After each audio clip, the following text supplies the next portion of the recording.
Un gozo poder compartir con ustedes en esta mañana. ¿Me escuchan bien? ¿Sí? Ok. Bueno, es en realidad aquí en esta ciudad de Puerto Rico es la primera vez que estoy. La vez anterior estuve en Caguas. Creo que fue, sí, este mismo año, hace ya unos meses. Pero este evento había estado, como decía Wendy, pues en una fecha y en la otra, y me dice, ¿cuántas veces lo pospusimos? Y digo, ya no sé, ya perdí la cuenta, pero el que sí tenía la fecha exacta era el Señor, que sabía, ¿verdad?, que iba a ser el día de hoy. Sin embargo, la vez anterior que estuve acá, no tuvimos la oportunidad de manejar por entre las montañas como hoy, porque venimos de San Juan, así que de las que madrugaron, yo me sumo al grupo de ustedes, porque cuando nos dijimos nos quedamos en San Juan, no tenía ni la menor idea que íbamos a tener que levantarnos a las 5 y tanto de la mañana.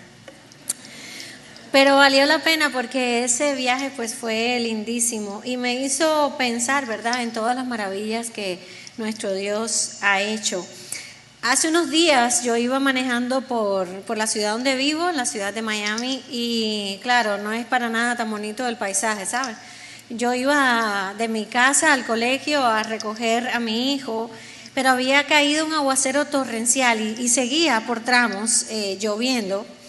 Y en una de esas que estoy ahí entre el tráfico lento, un montón de gente, levanto la vista y veo un arco iris precioso.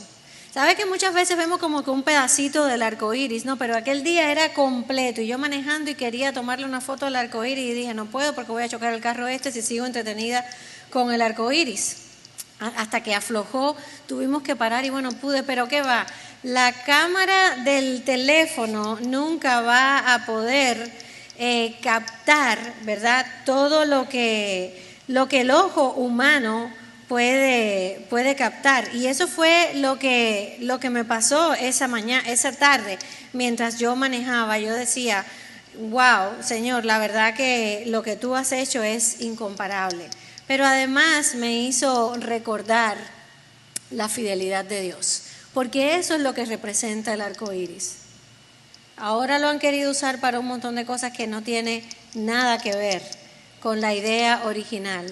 Ver el arco iris en el cielo aquella tarde manejando me hizo recordar que nuestro Dios es fiel. Nuestro Dios es fiel. Y precisamente en esta mañana pues vamos a estar hablando un poco de este tema y yo quiero invitarles al libro de Esdras. Vamos a ir al libro de Esdras en el Antiguo Testamento y quiero invitarles allí al capítulo 1 de Esdras. Vamos a pasar un rato allí hoy, gracias. Y pues voy a leerles el texto de este libro. Usted siga con la vista. Vamos a leer los primeros 10 versículos de Esdras 1. Dice la palabra del Señor. Estoy leyendo en la Nueva Biblia de las Américas, por si te suena un poquito diferente. Les invito a ponerse en pie porque después van a estar bastante rato sentadas y así movemos la sangre, la oxigenamos y no se me duerme nadie que se levantó a las 5 de la mañana, ¿verdad? Dice la palabra del Señor. En el primer año de Ciro, rey de Persia, para que se cumpliera la palabra del Señor por boca de Jeremías, el Señor movió el espíritu de Ciro, rey de Persia, y éste hizo proclamar por todo su reino y también por escrito. Así dice Ciro, rey de Persia: el Señor, el Dios de los cielos, me ha dado todos los reinos de la tierra, y Él me ha designado para que le edifique una casa en Jerusalén que está en Judá. El que de entre todos ustedes pertenezca a su pueblo, sea su Dios con él, que suba a Jerusalén que está en Judá y edifique la casa del Señor, Dios de Israel. Él es el Dios que está en Jerusalén. Y a todo sobreviviente, en cualquier lugar que habite, que los hombres de aquel lugar lo ayuden con plata y oro, con bienes y ganado, junto con una ofrenda voluntaria para la casa de Dios que está en Jerusalén. Entonces se levantaron los jefes de las casas paternas de Judá y de Benjamín, y los sacerdotes y los levitas, y todos aquellos cuyo espíritu Dios había movido a subir para edificar la casa del Señor que está en Jerusalén. Y todos los que habitaban alrededor de ellos los ayudaron con objetos de plata, con oro, con bienes, con ganado y con otros objetos preciosos, además de todo lo que fue dado como ofrenda voluntaria. También el rey Ciro sacó los objetos de la casa del Señor que Nabucodonosor se había llevado de Jerusalén y había puesto en la casa de sus dioses. Ciro, rey de Persia, los hizo sacar por mano del tesorero Mitridates, que los dio contados a Sesbazar, príncipe de Judá. Este fue su número: 30 platos de oro, 1000 platos de plata, 29 cuchillos duplicados, 30 tazas de oro, 410 tazas de plata de otra clase y 1000 de varias clases. Todos los objetos de oro y de plata fueron 5400. Sesbazar los trajo todos con los desterrados que subieron de Babilonia a Jerusalén. Señor, te damos gracias por tu palabra, Señor. Te damos gracias porque la tenemos, porque podemos abrirla y sentarnos hoy bajo su autoridad. Te pedimos, Señor, que tú abras nuestros ojos, como dice el salmista, para que podamos ver las maravillas de tu ley. Que nuestras mentes y corazones, Señor, estén abiertos a escuchar y dispuestos a obedecer. Te damos gracias en el nombre de Jesús. Amén. Amén. Pueden tomar asiento, mis hermanas. Vamos a hablar un poquito acerca de qué está pasando en el libro de Esdras para poder entender lo que queremos ver en esta mañana, porque es un libro que sé que tal vez has leído, tal vez no, tal vez estás familiarizada con el tema, quizás no, pero para poder entender el mensaje necesitamos saber qué está pasando en la historia en el momento en que se escribe este libro.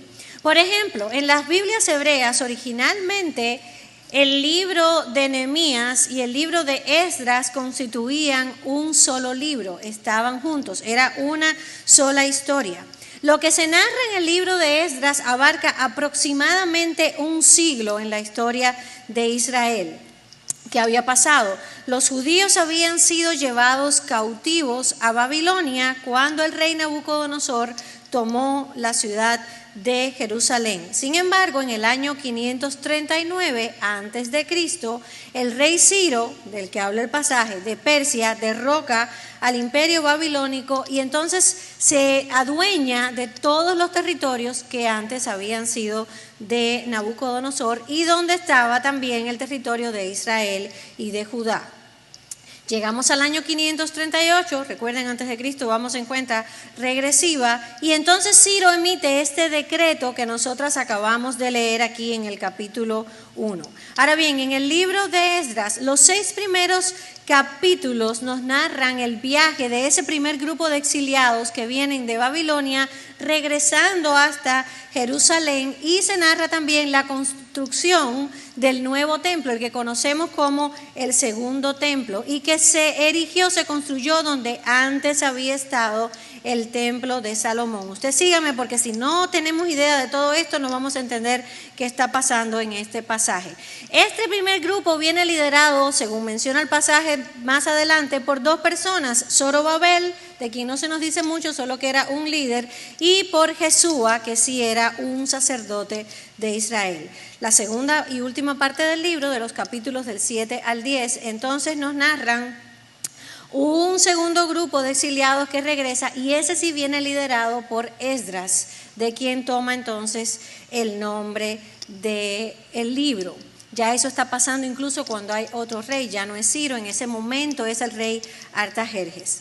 Ahora bien, en el capítulo 1 que nosotras vamos a ver en esta mañana, encontramos los 3 temas principales del libro de Esdras.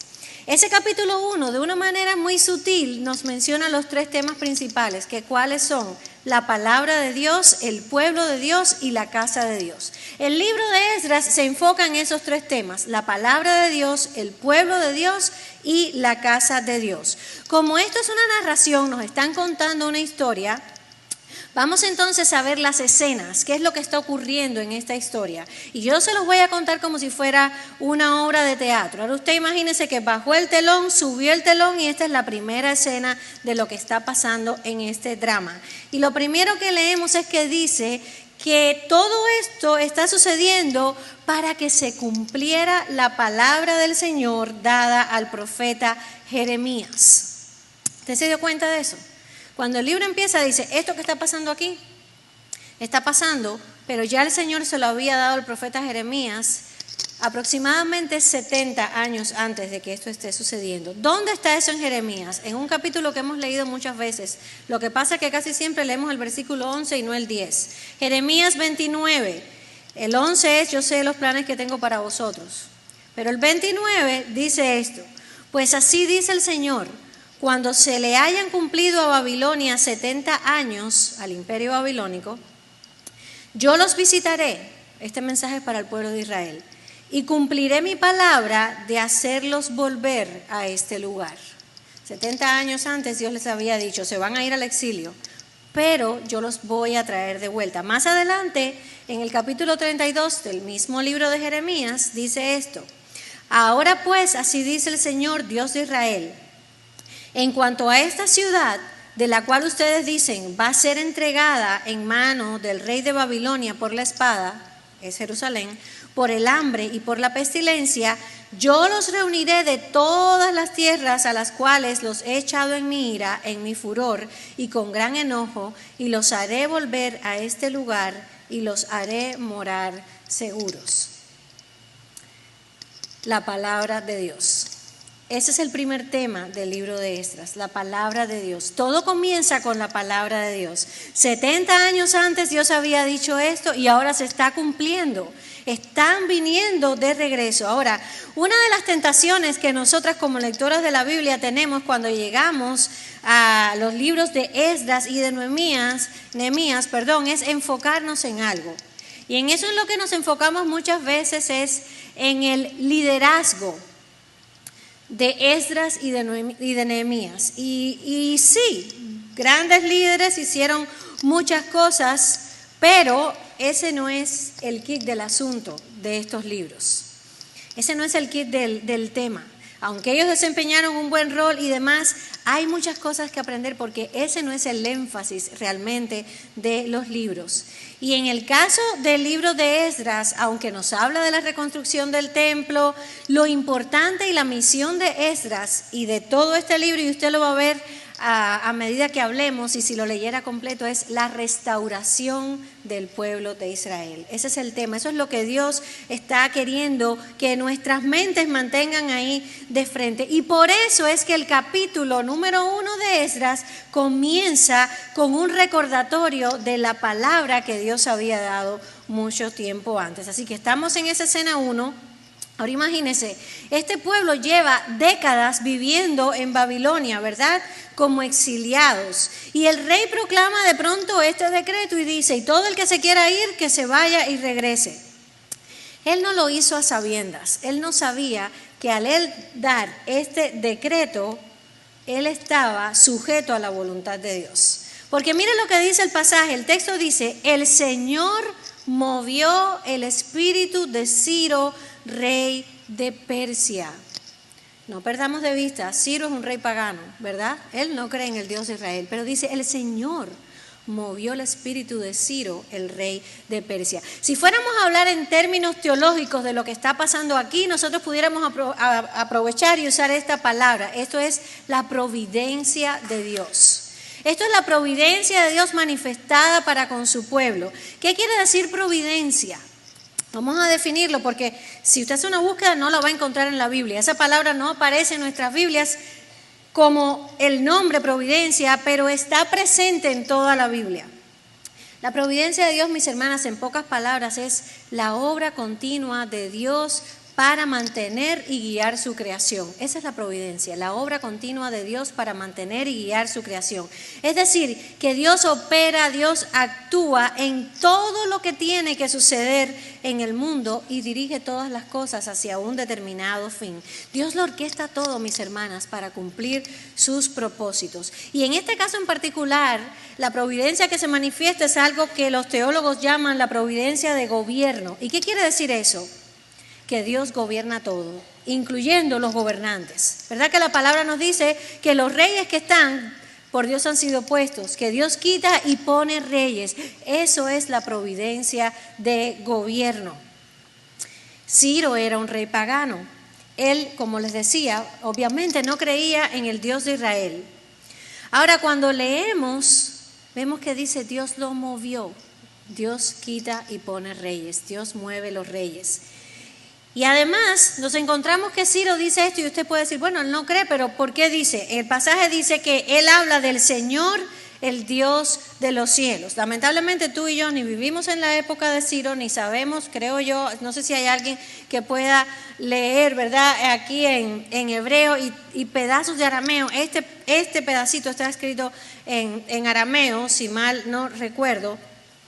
Pero lo que sí nos dicen los que saben es que ese término que Ciro usó, el Señor, el Dios de los cielos, era una frase diplomática. Fíjese usted, cuando él iba a hablar del Dios de los israelitas que estaban viviendo bajo su dominio o cualquier otro Dios que no fuera los dioses de ellos usaban esa frase. Era un término diplomático, pero la idea era, vamos a quedar bien con todos. Vamos a cubrir todas las bases, por si acaso estos dioses de esta gente fueran poderosos o el Dios de esta gente fuera poderoso, déjame referirme a él como el Dios de los cielos. Nuevamente, él está usando un lenguaje para él quizás común, sin saberlo, estaba reconociendo que de verdad este Dios que movió su corazón es el Dios de los cielos, es el Dios soberano, es el Dios que gobierna y es el Dios que movió su corazón a proclamar un decreto que un profeta de ese Dios había dicho 70 años antes, la palabra de Dios, ¿verdad? Y hay algo interesante que el narrador del texto nos provee. Ciro no solo lo dijo, dice que quedó escrito para la historia. Y es importante, si usted se lee el libro de Esdras completo, va a notar por qué Dios en su providencia se aseguró de que Ciro no solo dijera, sino que además escribiera esto. Ahora, el segundo tema que yo les dije que trata el libro es la casa de Dios. Y mire el versículo 2, él está mandando a la gente a hacer ¿qué cosa? Dice, a construir una casa para este Dios en Jerusalén. A diferencia de los babilonios cuando entraban y se apoderaban de un territorio, barrían con los dioses y con toda la religión de ese territorio e implantaban la suya. Por eso fue que destruyeron el templo de Jerusalén, lo quemaron, no dejaron nada. Los persas eran diferentes. Los persas eran, en el lenguaje actual, muy inclusivos. Ellos incluían a todo el mundo ¿tú crees en esto? Ah, está bien. ¿Y tú crees en aquello? Está bien. Y para mantener la paz del reino dejaban que los pueblos conquistados siguieran creyendo en los dioses que ellos habían tenido siempre. Así que él los manda para allá, ¿verdad? Y los manda para que construyan una casa a este otro Dios. Y entonces usa esa frase, ¿verdad? El Dios de los cielos que me ha dado todos los reinos de la tierra. El Dios que está en Jerusalén, de nuevo, en su creencia politeísta, déjame mantener contento y tranquilo al Dios de esta gente. Que le construyan una casa, que todo esté bien, ¿verdad? Y ese es el segundo tema. Y si nosotros leemos el libro de Esdras, gran parte está dedicado a eso, a construir nuevamente la casa de Dios en Jerusalén. Y el tercer tema les dije que era el pueblo de Dios. Y acuérdense, estamos en la escena 1, todavía no hemos llegado a los puntos para que les gusten los puntos de los mensajes. Estamos solamente, imagínense que estamos con un drone y estamos viendo desde arriba qué es lo que está pasando aquí. El tercer tema es el pueblo. Y ahora el pueblo regresa. La orden que Ciro está dando implica que el pueblo, que hasta ahora había estado viviendo como extranjeros, ¿verdad?, con otra identidad, regresaran, pero regresaran bajo lo que eran, el pueblo de Dios, porque fíjense que Él les dice, los manda casi que con una bendición. Los que se quieran ir, sea, en el versículo 3, sea su Dios con Él. Es decir, ustedes se vayan con la bendición de su Dios. El pueblo de Dios está regresando. Y yo no sé si al leer esto tú te has puesto a pensar en lo que eso implicaba para ellos, pero por casi medio siglo habían vivido bajo imperios diferentes. Primero vivieron gobernados por los babilonios, ahora están viviendo gobernados por los persas y de pronto se abre la puerta y pueden regresar a su país y a su tierra. ¿Para qué? Para reconstruir el templo. Ahora, tú y yo que estamos leyendo este texto del lado de acá de la cruz, en nuestro siglo XXI, pudiéramos decir, bueno, sí, ok, está bien, qué bueno, van a construir el templo. No le vemos tal vez la misma fuerza con la que ellos lo estaban viendo. ¿Sabes por qué? Porque para ellos el templo era el lugar donde Dios habitaba. Si no había templo, no había Dios. Si no había templo, no había comunión con Dios. Para ellos poder regresar a Jerusalén, a reconstruir el templo, era más que ir a construir un edificio. Era regresar para volver a poder tener comunión directa con su Dios. Eso es lo que está pasando en el capítulo número 1 de Esdras. Y encima el rey les da ayuda. Miren si es Dios moviendo todo en la historia.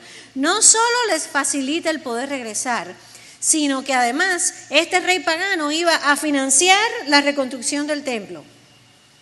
Solo Dios hace las cosas. Versículo 4, ¿verdad?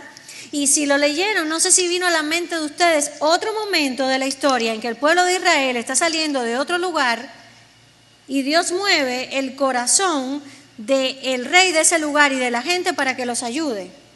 No sé si les recuerda algo. ¿Les recuerda algo?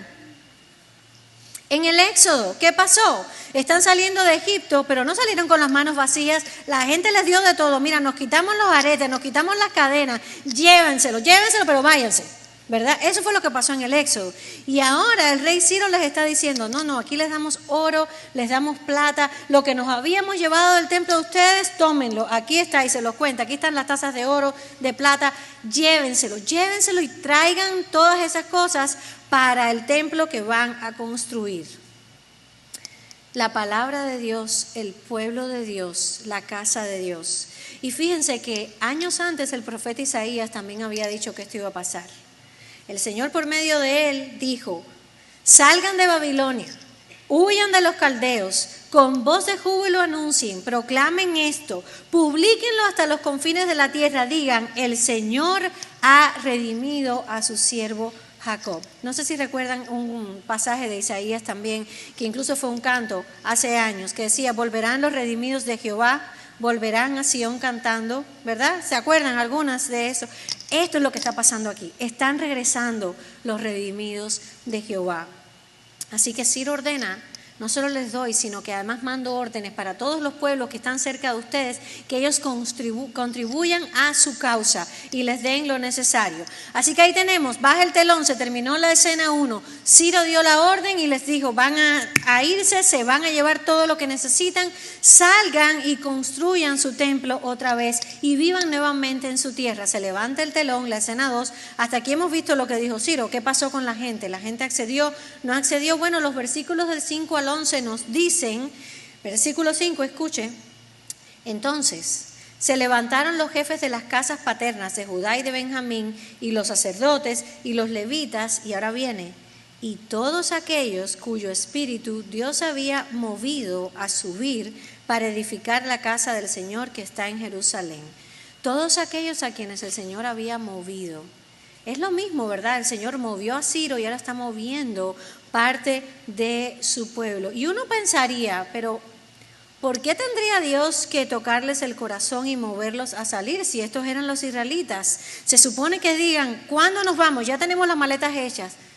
Pero piense que ellos llevaban más de medio siglo viviendo bajo el imperio. Muchos de ellos ni tan siquiera conocían Jerusalén, porque no nacieron allí. Ya eran la segunda generación de los emigrantes. Y yo con eso me identifico muy bien, porque nosotros somos emigrantes. Mi esposo y yo emigramos de Cuba a Estados Unidos hace 21 años. Nuestros hijos nacieron en Estados Unidos. Son ya, ¿verdad?, otra generación. Ellos no conocen Cuba. Apenas han estado 2 veces y eran muy pequeños. Ellos no tienen interés en salir de los Estados Unidos e irse a vivir a Cuba. ¿Para qué si Estados Unidos es todo lo que conocen? Claro, esta comparación es un poco, esta es una frase cubana, de león para mono y el mono amarrado, ¿verdad? Porque imagínense. Pero pensemos en que esta generación de israelitas nació en Babilonia, ahora están con el gobierno persa, ellos están cómodos, ya han hecho fortuna, trabajo, familia, ¿para qué quiero yo regresar? Pero Dios está moviendo la historia, porque lo que dice es que Él movió los corazones de los que regresarían. Dios es el que gobierna, Dios es el que mueve, Dios es el que toca, Dios es el que impulsa. Nosotros muchas veces creemos que eso viene de nosotros. No, es Él el que movió los corazones para que dijeran, tú y tú y tú y tú, estos son los que se van. Y salió un grupo entonces, ¿verdad?, quizás con un poco de temor, quizás diciendo no sabemos exactamente ni a lo que vamos ni a dónde vamos, pero para allá vamos. Ni sabían que detrás de todo esto Dios está moviendo las fichas de la historia y cumpliendo su palabra, porque el remanente, esa frase que aparece en varios de los profetas, está regresando. El remanente está regresando y después vamos a ver por qué. Así que de nuevo hay un eco de lo que pasó en Éxodo, la gente les da de todo para que se vayan y Dios provee en abundancia para que ese remanente regrese. Lo que Nabucodonosor había robado, ahora Ciro se los pone literalmente en bandeja de plata. Lo contaron, había un montón de cosas que llevar, ¿verdad?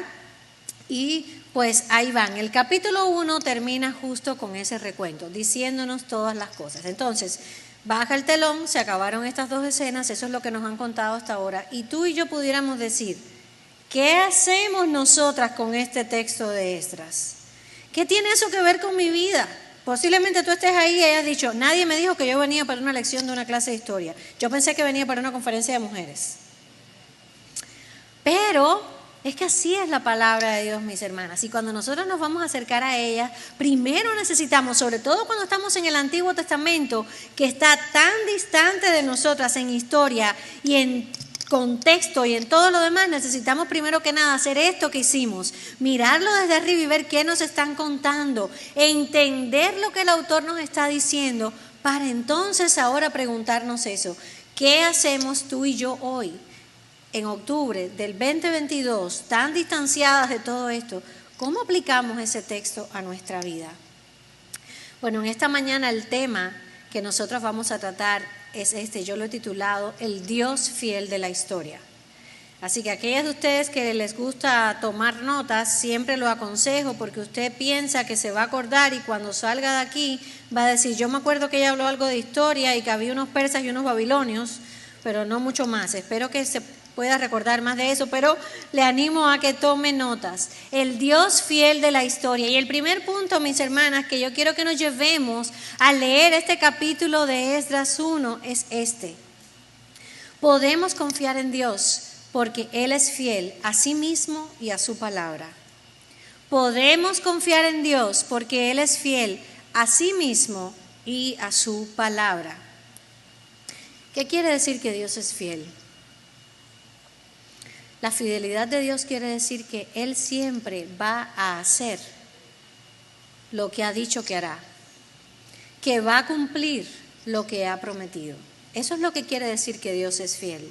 Quiere decir que Él es un Dios de pactos, que podemos confiar porque lo que Él ha pactado, Él lo va a cumplir. Y en eso descansa la fe. En eso descansa nuestra fe, en eso descansa nuestra esperanza. Confiamos en que lo que Dios ha prometido lo cumplirá porque es fiel. Y por eso es que el libro de Esdras comienza diciendo, lo que había dicho el profeta Jeremías se estaba cumpliendo. La palabra de Dios se estaba cumpliendo. Mi hermana, la fidelidad de Dios es un alivio para nosotros los creyentes. Porque incluso si tú y yo fuéramos infieles, de hecho, a pesar de que nosotras muchas veces somos infieles, ¿qué nos dice la palabra? Él permanece fiel. ¿Por qué? Porque Él no puede negarse a sí mismo. Eso es lo que dice Pablo en 2 Timoteo 2. Dios no puede negarse a sí mismo porque eso sería negar su carácter. ¿Por qué? Porque el carácter de Dios no cambia, Dios es inmutable y como Dios es inmutable, Él fue fiel ayer, lo será hoy y lo será mañana, porque Él no cambia, su fidelidad tampoco cambia. ¿Sabe qué? Lo que Dios tiene con nosotros no es un contrato, porque los contratos hoy día se hacen y se rompen, lamentablemente, ¿verdad? Le ponen una cláusula, unas letras chiquiticas que a lo mejor usted no se leyó, pero ahí estaba, ¿verdad? Fíjese que hasta los comerciales en la televisión le ponen un montón de letras chiquitas, lo leen rápido, nadie sabe ni lo que dijeron, todo el mundo se está fijando en lo que está sucediendo, pero ahí abajo está la cláusula donde dice esto puede ser y si no cumples este requisito y el otro y no sé cuántas cosas más. Los de Dios no son contratos, los de Dios son pactos. donde Él es el que está pactando. Él no está contando con nosotros. Él está pactando porque Él es fiel a sí mismo. Y eso es lo que nos está recordando el capítulo 1 de Esdras. Porque Dios es fiel, Él va a cumplir. Porque Dios es fiel, tú y yo, que ahora estamos en Cristo, si es que estás en Cristo en esta mañana, no conozco a todo el mundo, así que tengo que hablar de esa manera. Porque Dios es fiel, podemos tener la certeza de que Él ya perdonó nuestros pecados, los de ayer, los de hoy y los de mañana. Y dice la palabra en 1 Juan 1:9 que si confesamos nuestros pecados, Él es fiel y justo para perdonar nuestros pecados y limpiarnos de toda maldad. Hermana, eso es un alivio para ti y para mí. ¿Sabes por qué es un alivio? Porque es imposible que nosotras de este lado del sol vivamos vidas perfectas. Por más que nos esforcemos, por más que hagamos, no lo vamos a lograr, porque todavía estamos luchando con nuestra carne y con el pecado. Nos escondemos detrás de la fidelidad de Dios que no puede negarse a sí mismo. Cuando tú y yo fracasemos, cuando le fallemos a Dios, tenemos la perfección de Cristo. Y detrás de esa perfección tú y yo nos escondemos y descansamos en que Dios es fiel y que Él ha dicho: cuando estás en Cristo ya tus pecados han sido perdonados. Por otro lado, el mismo profeta Jeremías dijo: esto traigo a mi corazón, por esto tengo esperanza. Yo estoy segura que conoces el pasaje, que las misericordias del Señor jamás terminan, pues nunca fallan sus bondades, son nuevas cada mañana. ¿Y qué más dice? Grande es tu fidelidad. Cada día tú y yo podemos contar con la misericordia y la bondad de Dios, no porque la merezcamos, no porque nos portamos bien el día anterior, sino porque Dios es fiel. Nuestras circunstancias, mi hermana, no determinan ni cambian quién es Dios. Dios sigue siendo fiel a pesar de que nuestro mundo esté al revés, sumido en dolor, quebrantado. ¿Qué es lo que está diciendo Jeremías? Yo no pongo mi esperanza en esto que está pasando. Cuando Jeremías escribió ese pasaje que muchas hemos aprendido, Jeremías estaba preso en un hueco, ahí lo tenían.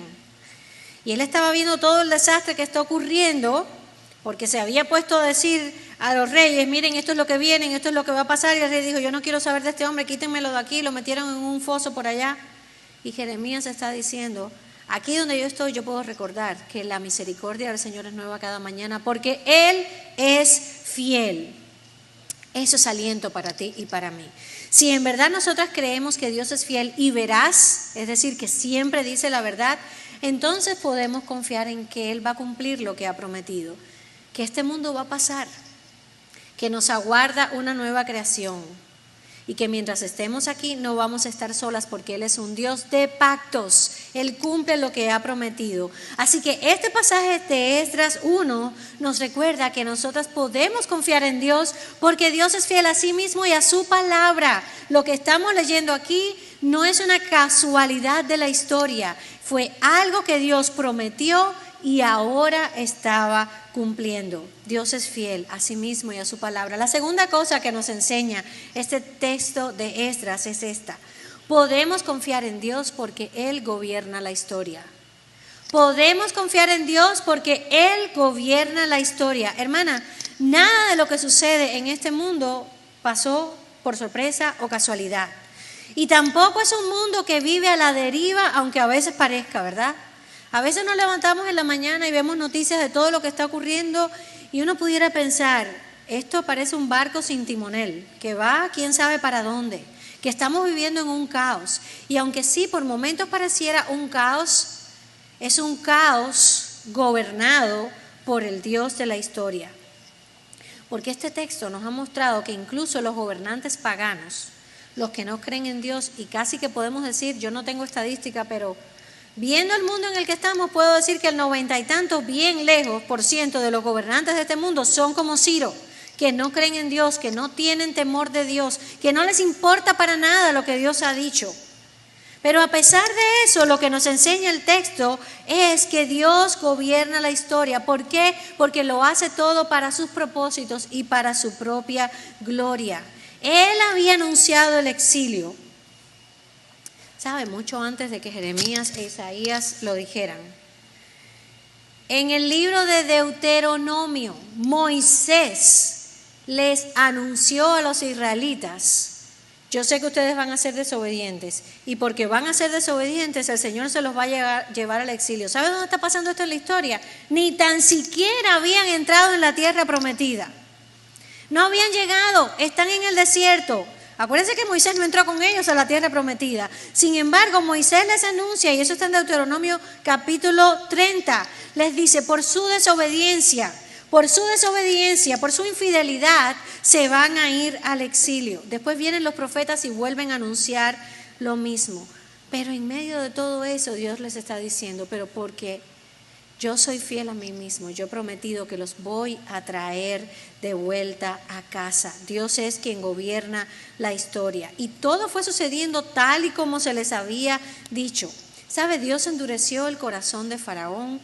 Dios movió el corazón de Ciro. Después, más adelante en Esdras vas a ver que movió el corazón del rey Darío, que movió el corazón del rey Artajerjes. ¿Por qué? Porque Él es el Dios que gobierna, y los gobernantes pueden creerse muy fuertes, muy prepotentes, pero al final del día, nuestro Dios, Jehová, el único Dios, es el que controla y gobierna la historia. Y eso para ti y para mí tiene que ser alivio también, que nuestro Dios es fiel porque Él gobierna la historia. Hermana, cada pandemia, cada crisis económica, cada desastre natural, todo está escrito en el libro de la historia de Dios. A Dios nada le toma por sorpresa. Dios no vive con un plan B porque el A no salió bien. La caída no fue el plan B. Y déjame ver qué hacemos con esto.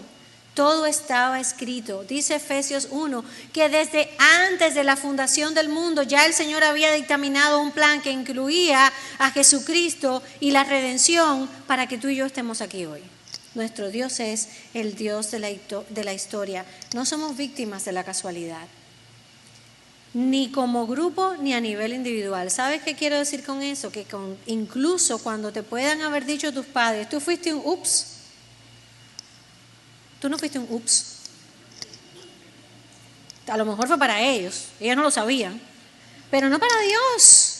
Porque Salmo 139 dice que yo te vi incluso cuando antes de que estuvieras, cuando estabas siendo formado en los interiores allí en el vientre de tu mamá. Nadie está en este mundo por casualidad. Nadie es un plan B ni un ups.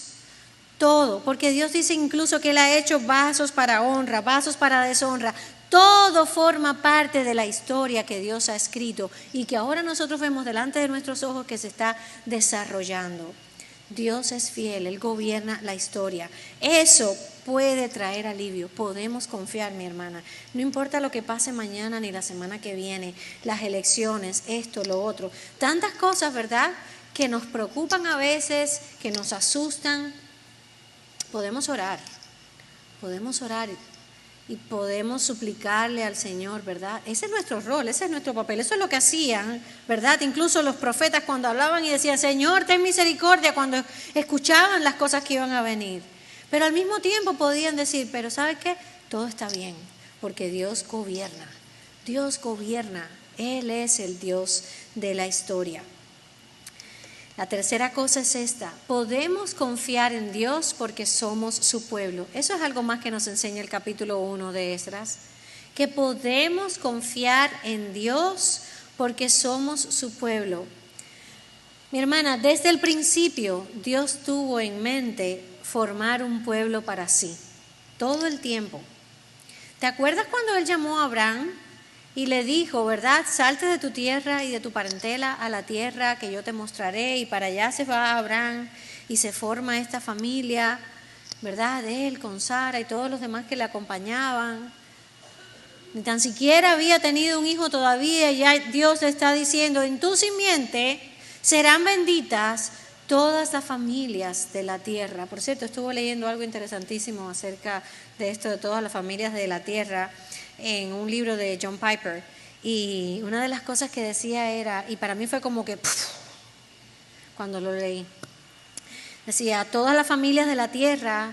No está hablando de todas las familias en el sentido literal de la familia Rodríguez, Pérez, Sánchez, el otro, los Smith, los whatever. está hablando de todos los grupos étnicos de la tierra y él da toda una explicación. Usted tendría que leer ese libro y yo incluso ir siguiendo la línea de él pero fue tremendo porque la idea de Dios es alcanzar a todos los grupos étnicos de la tierra. Esa es la idea, que llegue la noticia a todos los grupos étnicos. Ahora, dentro de esos grupos hay familias que Dios va a rescatar para ser parte de su pueblo y está muchísimo para allá pudiéramos hablar acerca de esto, pero fue tremendo cuando estaba leyendo y pensando en que podemos confiar en Dios porque todo el tiempo Él ha estado pensando en este pueblo que Él está reuniendo y formando para sí. Aquella familia de Abraham, ¿qué pasa? Se van a Egipto, ¿verdad? Por la causa de la hambruna, los descendientes, ¿verdad? Los hijos de Jacob y José y toda la historia que conocemos. De allí Dios los saca y es justo en el desierto donde con Moisés por primera vez ellos cobran identidad como pueblo de Dios. Y a partir de ese momento entonces nosotros empezamos a leer en toda la Escritura hasta hoy, hasta donde estamos nosotras, que en todo momento de la historia nosotros podemos confiar porque somos el pueblo de Dios. Aquellos a quienes Él ha llamado para sí, podemos confiar en Él. Dios los sacó de esclavitud, los llevó a tierra prometida. Su infidelidad los llevó al exilio.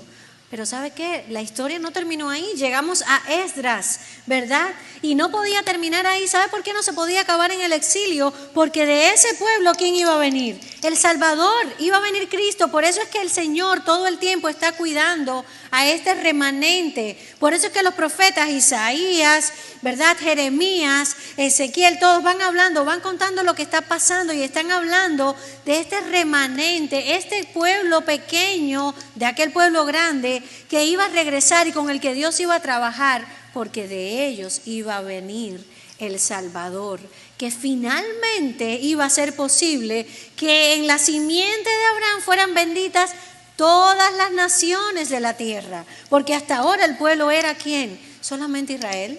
Pero el plan de Dios nunca fue solamente para Israel. Si vamos hasta atrás, hasta Abraham, ¿cuál era el plan? Que alcanzara a todas las naciones de la tierra. Hermana, eso es glorioso. Estamos hablando de siglos, miles de años, y Dios, de todas maneras, cumpliendo un plan para formar un pueblo, como termina la Biblia, de toda lengua y nación, que le alabará y que habitará con él para siempre. Y Dios trae este remanente a donde estamos ahora en el libro de Esdras, porque además este remanente tenía que cumplir su función de ser luz para las naciones. Y mira qué hermoso, Dios no descuida a su pueblo, Dios levantó pastores para cuidar a su pueblo, porque eso es lo que es Esdras. Cuando nosotros leemos, avanzamos en el libro, estamos viendo que Esdras está ejerciendo función de pastor y de sacerdote al mismo tiempo con el pueblo de Israel. Y ya llegaremos ahí en la otra sesión.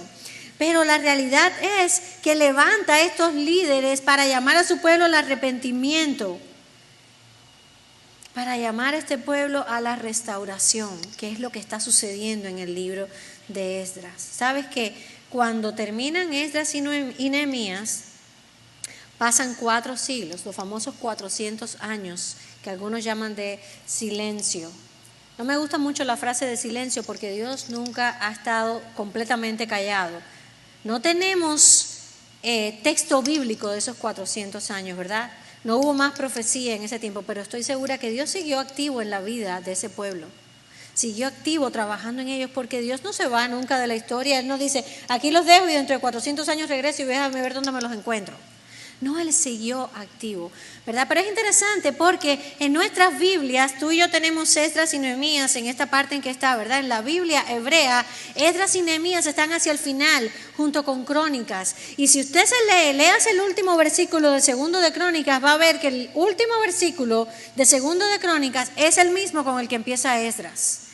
Porque ya estamos al final de la historia del pueblo en este tiempo, ¿verdad? Pasan 400 años y llegamos a Mateo 1 y nos encontramos con toda esta genealogía y la lista de nombres que al final nos dicen o nos anuncian que finalmente había nacido el Salvador, el que habían esperado. Y gracias a Él ahora tú y yo podemos ser parte del pueblo. Mira lo que dice Efesios 2. Recuerden que en ese tiempo, es decir, antes de conocer a Cristo, ustedes, nosotras todas que no somos del pueblo de Israel, a menos que haya aquí alguien que de verdad sea judío de nacimiento, todos los demás todos somos gentiles. Recuerden que en ese tiempo ustedes estaban separados de Cristo, excluidos de la ciudadanía de Israel, extraños a los pactos de la promesa, sin tener esperanza y sin Dios en el mundo. Pero ahora, en Cristo Jesús, ustedes, nosotras, que en otro tiempo estaban lejos, han sido acercados por la sangre de Cristo. En Esdras 1 nosotros estamos viendo a Dios cuidando de ese pueblo, porque de ese pueblo iba a venir el que hizo posible que ahora nosotras hayamos sido acercadas por la sangre de Cristo a ser parte del pueblo. ¿Y qué promete Dios para su pueblo? Efesios 1 está lleno de todas las bendiciones, de promesas que hace Dios para su pueblo. ¿Sabe? Ser parte del pueblo de Dios no es igual a tener un Mercedes-Benz y vivir en una casa millonaria. Eso no es lo que nos dice la Biblia. No estoy diciendo que el Señor no puede darte el Mercedes-Benz. Estoy hablando de que eso no es de lo que está diciendo Efesios 1.